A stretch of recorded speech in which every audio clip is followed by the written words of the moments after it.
Joanne, thanks for joining us. You've recently written a post about the intensity of the BC wildfires and why climate change shouldn't bear all the responsibility just yet, but that mismanagement by industry has a huge role to play. Can you explain?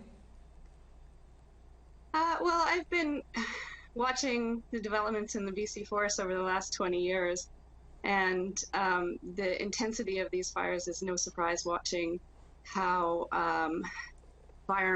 forest management has been exclusively tailored to the timber harvesting industry and not designed around creating resilient communities. And watching the sort of media and public assessment unfold as this summer's wildfires are matching last year's wildfires in intensity, it struck me as a giant elephant in the room that while we've handed over management of these huge area of land to these timber harvesting companies, they are not bearing any of the responsibility for the state of the forest that's causing these fires to burn out of control. Why do you feel we're not hearing more about this angle of the fire situation? Why do you think we're not?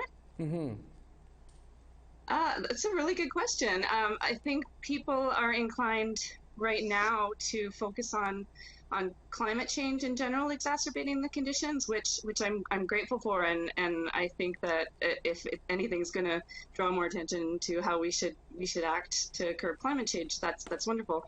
But I can't really explain why we're not discussing who is ultimately responsible for this, and even when we do hear discussions of on-the-ground factors besides climate change, it tends to be on educating the general public about fire safety and controlling their personal behaviors so as to reduce the ignitions.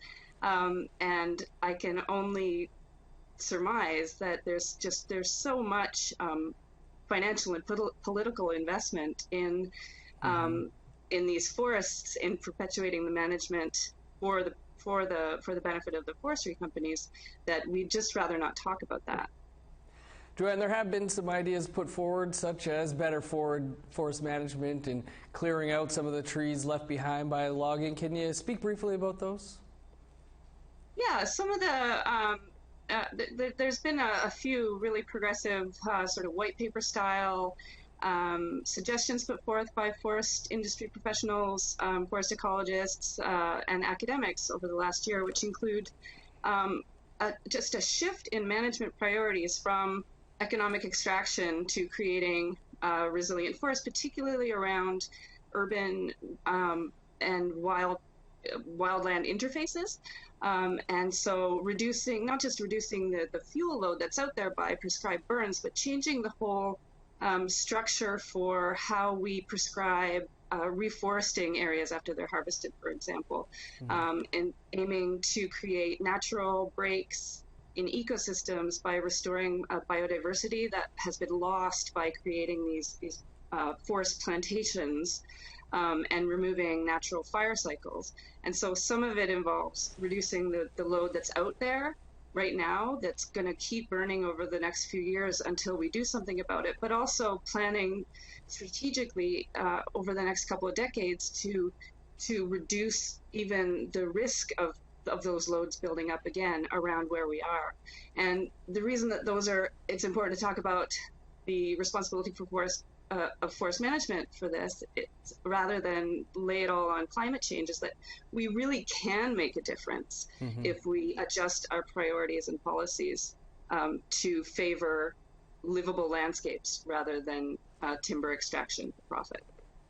Joanne, we're going to have to leave it there, but appreciate you taking some time to speak about this with us today. My pleasure.